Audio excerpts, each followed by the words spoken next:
안녕하세요. 복된 화요일 아침입니다. 여러분들을 또 주 안에서 좀 만나 인사를 올리며 오늘도 하나님께서 주실 은혜를 기대하면서 성경 강의 시작하려고 합니다. 오늘 154강인데요. 어제에 이어서 오늘도 예레미야 강의를 계속하겠습니다. 망원경으로 보는 예레미야 두 번째 시간입니다. 주제는요, 선민들을 향한 하나님의 생각, 선민들을 향한 하나님의 생각이라고 하는 주제로 오늘도 말씀의 은혜를 나누겠습니다. 예레미야서의 세 번째 주제인데요, 어제까지 두 가지 주제를 살펴보았습니다. 오늘 세 번째 주제는요, 세상 사람들의 자랑거리와 성도의 자랑거리는 어떻게 다릅니까? 예레미야 9장을 중심으로 생각해 보려고 합니다. 세상 사람들이 자랑하는 대표적인 자랑거리가 세 가지가 있죠. 어떤 것이겠습니까? 지혜로운 자는 그 지혜를 자랑합니다. 사람들은 자기가 지혜롭다는 것을 대단히 자랑스러워하죠. 자, 용사는 그 용맹을 자랑합니다. 사람은 자기가 용맹하다는 것에 대해서 굉장히 자랑하려고 하죠. 부자는 또한 그의 부함을 자랑합니다. 내가 많이 가진 것에 대해서, 내가 부자가 된 것에 대해서 얼마나 자랑하고 싶어 합니까? 자, 그런데요, 세상 사람들은 자랑거리를 만들기 위해 열심히 애를 쓰는 것을 우리는 볼 수가 있습니다. 사람들은 지혜를 자랑거리로 삼으려고 지혜를 얻고자 뭐 합니까? 열심히 공부를 하지요. 그리고 내가 공부할 뿐만 아니라 자식들을 공부시키려고 무진 애를 씁니다. 사람들은 용맹을 자랑거리로 삼으려고 용맹을 얻고자 열심히 몸을 다듬으면서 연말을 합니다. 그리고 훈련을 받기도 하지요. 사람들은 또한 부함을 자랑거리로 삼으려고, 그래서 부자가 되기 위해 열심히 뭘 법니까? 돈을 법니다. 그래서 뭐니 해도 머니가 제일이라고 그렇게 생각을 하고, 그 사람들은 돈 버는 일에 아주 마참 온갖 정성을 다 기울이게 되죠. 자, 그러다 보니 자연스럽게 하나님을 찾는 일에는 점점 관심이 떨어져 가고, 늘 하나님을 섬기는 일은 뒷전으로 밀리게 되는 경우가 참 많이 있음을 보게 됩니다. 사실은 지혜와 용맹과 부함을 모두 주관하신 분이 누구십니까? 바로 하나님인데 말입니다. 하나님을 의지해야만 하나님이 정말 참된 지혜도 주실 것이며, 세상을 능히 호령할 수 있는 용맹도 주실 것이며, 정말 그들에게 필요한 것들을 넉넉하게 풍성히 공급해 주셔서 부하게 살 수 있도록 도와주실 터인데, 그 모든 것의 근원 되시는 하나님을 저버리고 살고 있으니 사람들의 모습이 얼마나 어리석습니까? 자, 우리 하나님께서는 하나님의 백성들에게 분명히 말씀하고 계십니다. 여호와께서 이와 같이 말씀하시되, 지혜로운 자는 그의 지혜를 자랑하지 말라. 용사는 그의 용맹을 자랑하지 말라. 부자는 그의 부함을 자랑하지 말라 그랬어요. 그렇다면 우리가 진정 자랑해야 될 것이 무엇이겠습니까? 성도들이 자랑거리는 따로 있다고 분명히 하나님께서 가르쳐 주셨습니다. 하나님을 알고 하나님의 주권의 손길을 깨닫는 것, 이거를 우리의 자랑거리로 삼아야 합니다. 자랑하는 자는 이것으로 자랑을 할지니 곧 명철하여 나를 아는 것과, 자, 하나님을 아는 겁니다.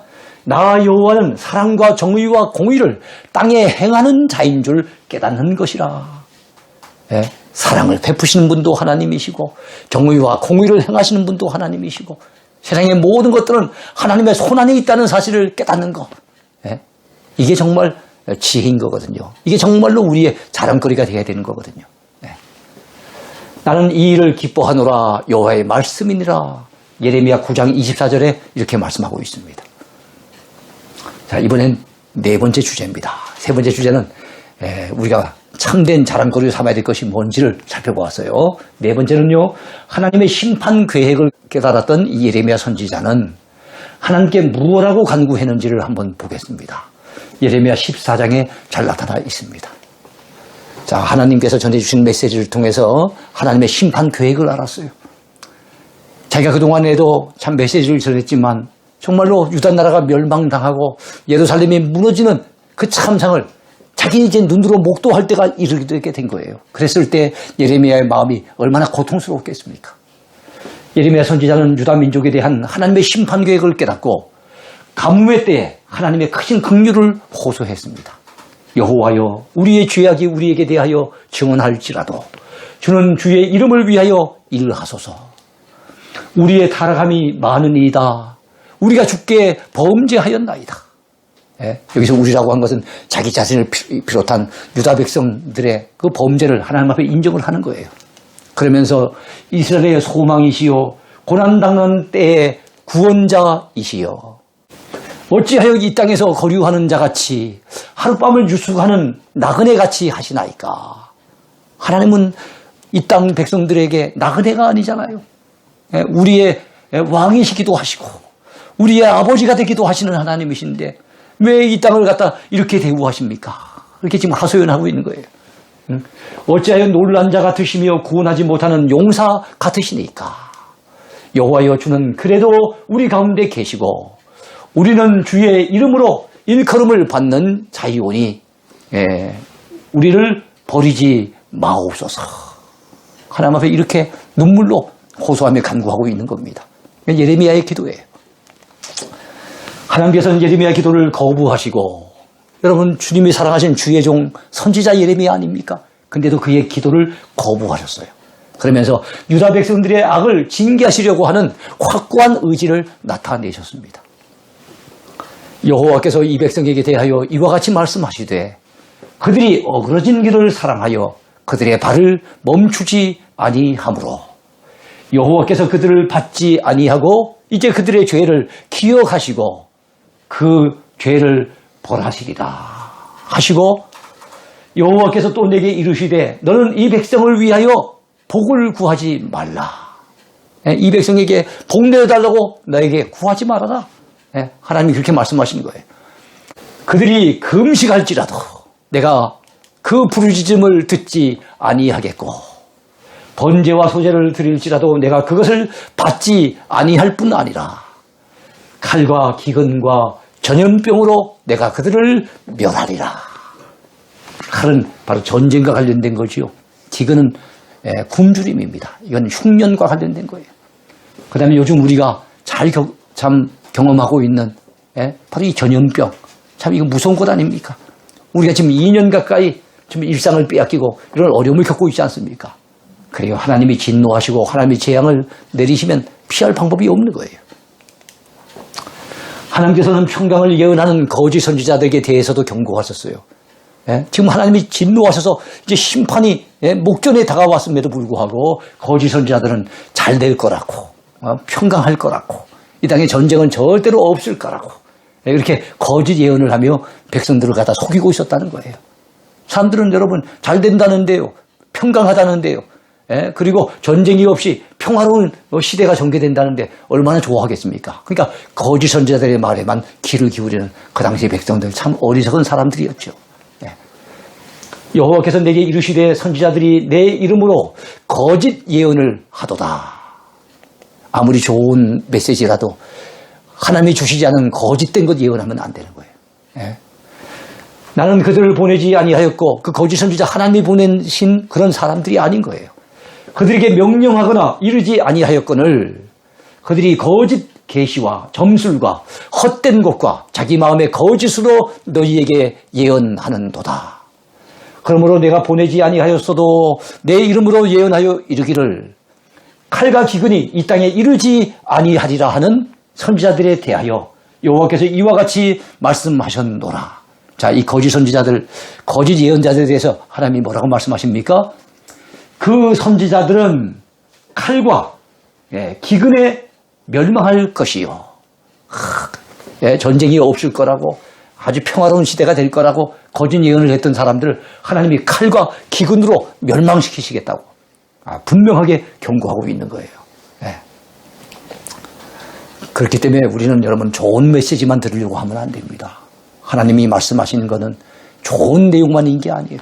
축복의 메시지, 참 평강의 메시지, 위로의 메시지, 은혜의 메시지가 있기도 하지만 때로는 하나님은 우리의 죄에 대해서 무섭게 질책하시고 심판을 경고하시고 회개를 촉구하시는 그런 메시지도 성경에 엄청나게 많다는 사실을 우리는 놓쳐버리면 안 됩니다.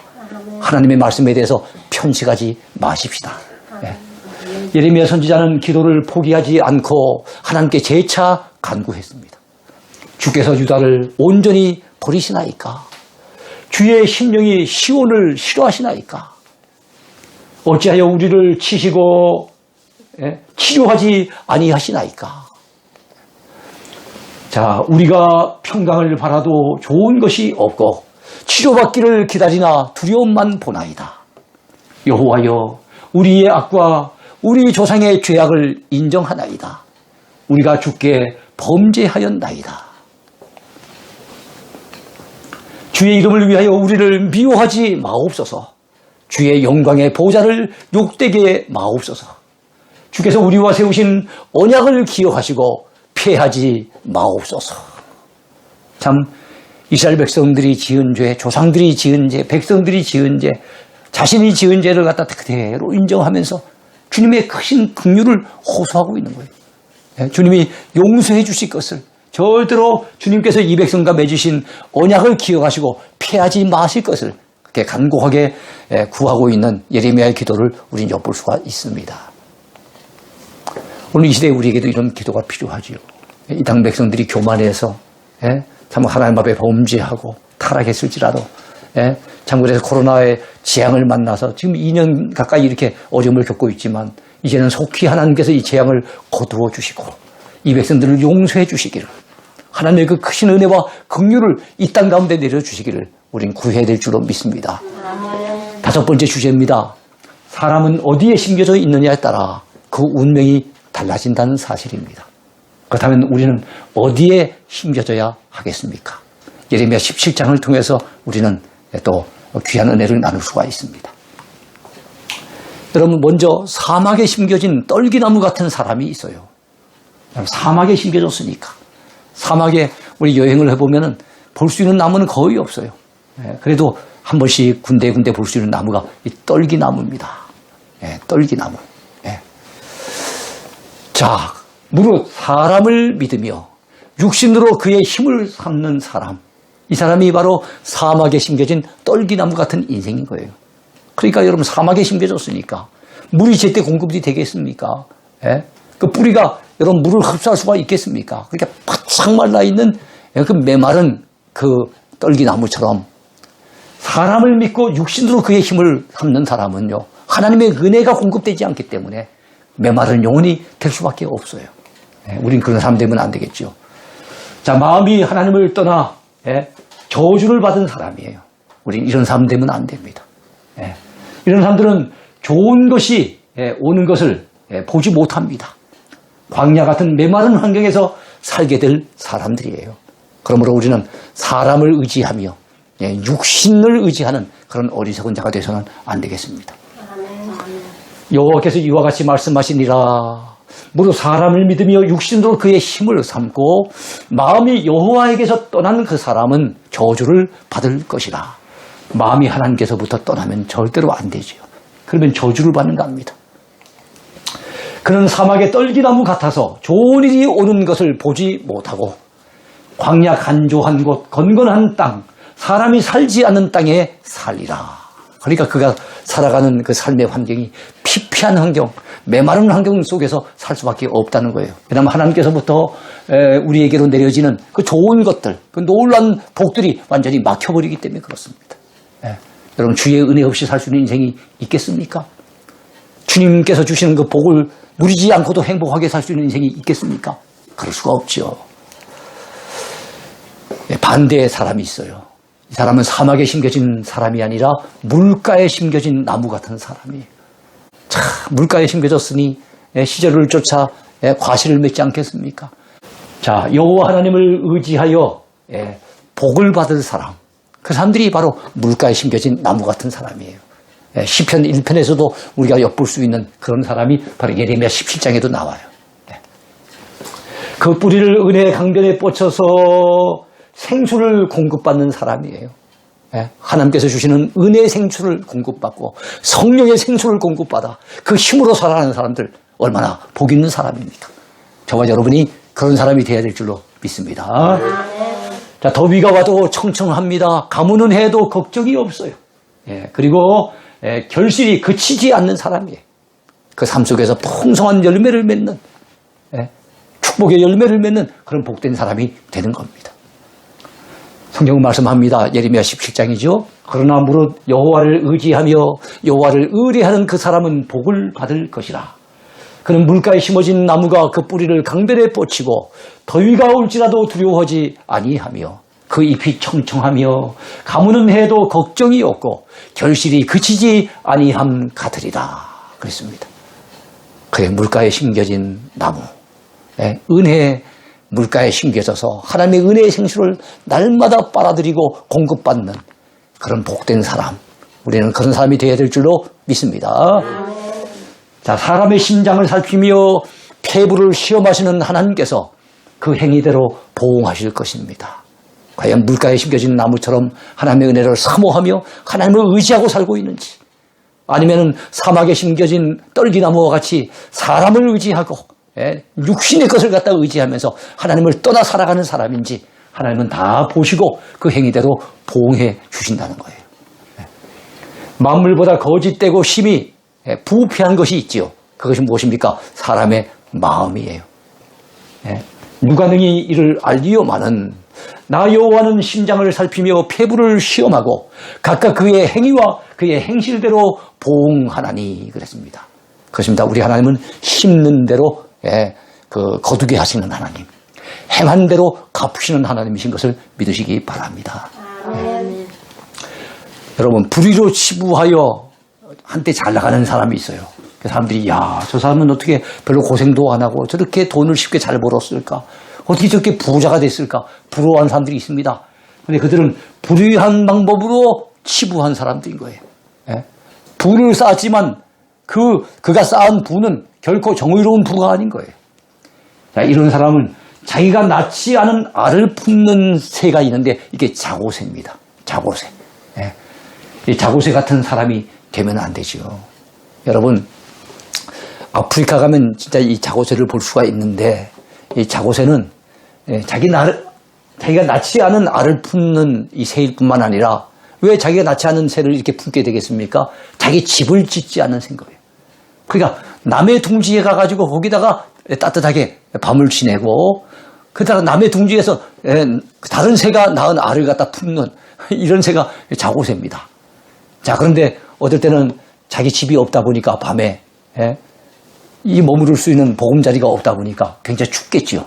그 추우면 자고새가 밤새도록 추위에 떨면서 이렇게 결심을 한답니다. 내일은 집을 지어야지. 내일은 집을 지어야지. 아, 그런데 그 다음날 태양빛이 촥 내리비치면서 또 환하게 이제 날이 밝아오면은 어젯밤에 추웠던 걸 까마득하게 잊어버리고 여러분 그날 또 하루 종일 날개를 펼치고 하루 종일 날아다니면서 그렇게 놀기에 바쁘다는 거예요. 집 짓는 일에는 관심을 안 둔다는 겁니다. 근데 여러분 그날 밤이 되면 또 추위에 떨면서 또 혼자서 외친답니다. 내일은 집을 지어야지. 내일은 집을 지어야지. 그럼 우리 인생 가운데도 이렇게 사는 사람들이 많이 있을 것 같아요. 답답하고 힘들면 그제서야 참 신앙생활을 잘할 것 같고 하나님 앞에 믿음 생활 열심히 할 것처럼 그렇게 결심하다가도 좀 잘 나가고 좀 형편이 나아지면 또 언제 그랬냐는 듯이 하나님을 믿는 믿음이 식어져 버리고 참 하나님을 향한 진실된 신앙을 놓쳐버리고 사는 사람들이 너무 많은 것 같아요. 자, 중년이 되기 전에 그 모든 것이 떠나갑니다.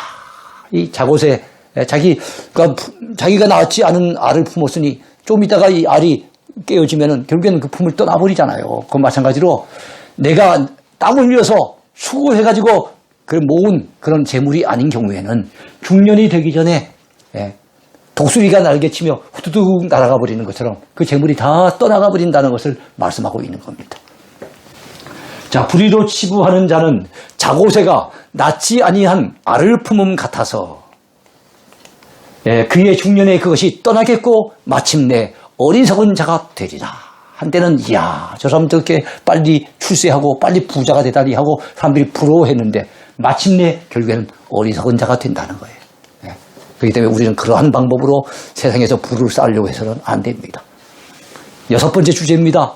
유다 나라에 곧 임하게 될 고난은 무엇이며 그 고난을 주시는 하나님의 생각은 무엇인지를 한번 같이 살펴보겠는데요.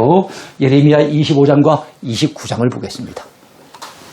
하나님께서 예레미야 선지자를 통해 유다의 멸망이 임박했다고 말씀하셨습니다.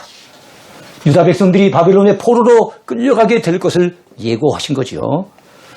자, 유다의 북쪽에 위치한 바벨론의 이 느부갓네살 왕을 일으켜서 유다를 치게 하리라고 분명히 예고하셨습니다. 그래서 예레미야 25장에 보면 결국엔 바벨론에 의해서 멸망당할 것을 말씀하고 있고, 예레미야 29장에 보면 그 기간이 70년이 될 것을 말씀하고 70년이 차면 돌아오게 될 것을 말씀하고 있습니다. 자, 유다 백성들은 놀램과 비웃음거리가 되며 그 땅이 폐허가 되리라고 분명히 하나님은 말씀하셨습니다. 이 민족이 기쁨을 잃게 될 것이며 바벨론으로 끌려가 70년 동안 바벨론 왕을 섬기게 되리라고 분명히 말씀하셨습니다. 자, 유다 나라에 임하게 될 고난의 원인이 뭘까요? 바로 그들의 범죄 때문이라고 하나님은 분명히 말씀하셨어요. 예레미야가 여러분 그동안 23년 동안 열심히 하나님의 말씀으로 꾸준히 일러주어도 회개할 줄 모르고 하나님의 말씀에 순종하지 않았기 때문에 결국은 이런 화를 자초하고 말았던 거예요. 23년이면 짧지 않은 세월이죠. 그동안 수없이 그 참 예레미야 선지자가 얼마나 경건하고 참 하나님 앞에 은혜로운 그런 선지자입니까? 그런 신실한 선지자가 23년 동안이나 꾸준히 하나님의 말씀을 일러주었는데도 돌이킬 줄 몰랐던 유다 백성들, 그들은 결국 멸망을 피할 길이 없었습니다. 하나님께서 그의 종 선지자들을 끊임없이 보내셨지만 그 말씀에 귀를 기울이지 않았기 때문에 그 나라는 결국 망하고 말았습니다. 유다의 왕 아몬의 아들 요시야 왕 13째 해부터, 그러니까 예레미야가 처음 선지자로 부름받아 사역을 시작하는 때가 바로 요시야 왕 때인 거예요.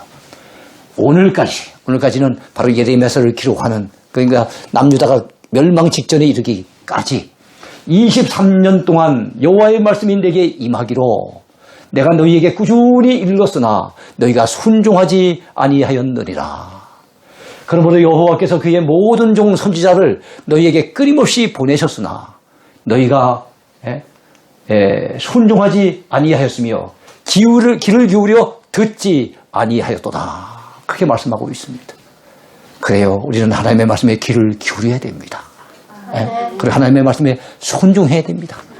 그것이 사는 길이요, 그것이 복을 받는 길이라는 것을 우리는 믿어야 할 것입니다. 예레미야 선지자가 전한 또 다른 예고편이 있었습니다. 그것은 유다의 회복에 관한 소망의 비전이었어요. 참 감사한 것은 유다 나라가 멸망당하고 바벨론의 포로로 끌려갈 것만 예고한 것이 아니라 하나님은 예레미야 선지자의 입술을 통해서 바로 유다가 70년 만에 회복하게 될 것에 대한 소망의 비전도 보여주셨습니다. 70년이 끝나면 바벨론이 멸망하고 유다 백성들은 고국으로 돌아오게 하리라고 분명히 말씀하신 것입니다. 그것이 예레미야 29장에 나와요. 여호와께서 이와 같이 말씀하시니라. 바벨론에서 70년이 차면 내가 너희를 돌보고 나의 선한 말을 너희에게 성취하여 너희를 이곳으로 돌아오게 하리라. 그랬어요. 예레미야 29장에 있는 이 말씀을 바벨론에서 읽으면서 큰 은혜를 받고, 그렇구나, 하나님께서 이제는 때가 차면은 70년 만에 우리를 돌려보내시겠구나, 이것을 믿음으로 내다보고, 그래서 예루살렘 성을 향해서 창문을 열어놓고 하루에 3번씩 정말 이 백성의 회복을 부르짖으면서 기도했던 사람이 있었지요. 그게 누굽니까? 바로 다니엘이었어요. 다니엘이 바로 예레미야가 기록했던 그 메시지를 읽으면서 도전을 받고 은혜를 받았던 것입니다. 선민들을 향한 하나님의 생각은 사람들의 생각과는 전혀 다른 것이었어요. 선민을 향한 하나님의 생각은 어떤 생각입니까? 평안의 생각이며 재앙이 아닙니다. 예레미야 29장 11절에 나와 있는 유명한 말씀이죠. 자, 선민을 향한 하나님의 생각은 선민들에게 미래와 희망을 주는 그런 생각이었습니다. 선민들이 고난 중에 회개하는 마음으로 기도하면 그 기도를 들어주신다고 분명히 약속해 주셨습니다. 선민들이 온 마음으로 하나님을 구하면 하나님을 찾게 될 것이고 하나님을 만나게 될 것이라고 분명히 약속해 주셨습니다. 이것이 예레미야 29장에 나와 있는 하나님의 약속의 메시지예요. 70년의 연단 기간이 끝나게 된다면 선민들을 포로된 중에서 다시 돌아오게 하리라고 하나님은 약속해 주셨어요. 얼마나 유다 백성들에게 희망적인 그런 메시지입니까? 여호와께서 이와 같이 말씀하시니라. 바벨론에서 70년이 차면 내가 너희를 돌보고 나의 선한 말을 너희에게 성취하여 너희를 이곳으로 돌아오게 하리라. 여호와의 말씀이니라. 너희를 향한 나의 생각을 내가 안 하니 평안이요 재앙이 아니니라. 너희에게 미래와 희망을 주는 것이니라. 그렇습니다. 하나님은 유다 백성들 말 듣지 아니하고 범죄하고 타락한 그 백성들을 매를 대시고 징계하시지만 그러나 불쌍히 여기셔서 때가 되어지면 회개하고 하나님을 구하게 되기만 한다면 하나님이 다시금 만나 주실 것이며 그들에게 재앙이 아니라 평안을 안겨주시고 미래와 희망이 있는 바로 이런 약속을 우리 하나님이 주신다는 거 기억해야 되겠죠. 그렇습니다. 여러분, 우리가 하나님 앞에 범죄하고 타락하면 희망이 없지만 그러나 늦게라도 매를 맞고라도 그때라도 정신을 차리고 회개하고 마음을 돌이키며 하나님의 은혜를 구하면 우리 하나님은 우리를 만나 주십니다. 우리를 다시금 회복시켜 주십니다. 그것이 우리를 향하신 하나님의 생각이라는 거 우리가 놓쳐버리면 안 될 줄로 믿습니다. 아멘. 너희가 내게 부르짖으며 내게 와서 기도하면 내가 너희들의 기도를 들을 것이요. 너희가 온 마음으로 나를 구하면 나를 찾을 것이요. 나를 만나리라. 그랬어요. 그렇습니다. 우리가 구하면 얻을 것이에요. 찾으면 찾을 것입니다. 문을 두드리면 하나님이 열어주실 것입니다. 그래서 우리가 어떤 어려움 속에 있든지 여러분 우리가 하나님을 찾는 일 소홀히 하면 안 됩니다. 그래서 우리의 마음의 중심, 삶의 중심은 항상 하나님을 찾고 하나님 앞에 구하고 하나님의 은혜를 사모하는 그런 마음으로 살아가야 될 줄로 믿습니다. 아멘. 자, 오늘 이제 말씀을 마무리를 해야 되겠는데요. 그래요. 예레미야 오늘 두 번째 시간을 통해서 은혜를 나누었습니다. 유다 백성들이 참 하나님을 향해서 참 얼굴을 향하고 하나님을 찾고 하나님 앞에 구하고 그래야 되는데 그 얼굴을 하나님께로는 향하지 아니하고 오히려 등을 돌리고 하나님께로부터 멀리 떠나가서 사람을 의지하고 육신을 의지하고 세상적인 방법으로 살아가고 복을 주지도 못하는 헛된 것들을 갖다 구하면서 우상 숭배한 그 나머지 결국에는 하나님의 무서운 심판을 피하지 못했습니다. 그래서 남유다가 멸망하고 예루살렘이 정말 비참하게 다 무너지는 그런 일들을 만났고 바로 그것을 직접 목도하고 기록했던 사람이 바로 예레미야 선지자였습니다. 그럼에도 불구하고 바벨론에 가서 그들이 정신을 차리고 하나님을 찾고 하나님을 구하면 우리 하나님이 다시금 회복시켜 주시고 그들을 만나 주실 것이며 그들에게 다시금 기도에 응답해 주실 것을 약속해 주셨습니다. 그래요. 우리 하나님은 사랑의 하나님이십니다. 은혜의 하나님이십니다. 긍휼이 풍성하신 하나님이십니다. 아멘. 오늘 이 시대에 우리가 이 전염병의 재앙을 만나서 참 어려움을 겪고 있는 이 시대에 우리가 해야 될 일은 하나님 앞에 마음을 돌이키는 것. 진실된 마음으로 회개하는 것. 세상의 것을 구하는 것이 아니라 하나님의 은혜 없이는 못 살 줄 알고 하나님의 얼굴을 구하고 하나님의 도우심의 손길을 호소하는 것이 오늘 우리가 가져야 될 마음의 태도인 줄로 분명히 믿습니다. 아무쪼록 오늘도 주 안에서 은혜 충만한 하루 성령의 인도하심을 따라 살아가는 복된 한 날이 되기를 축원하겠습니다.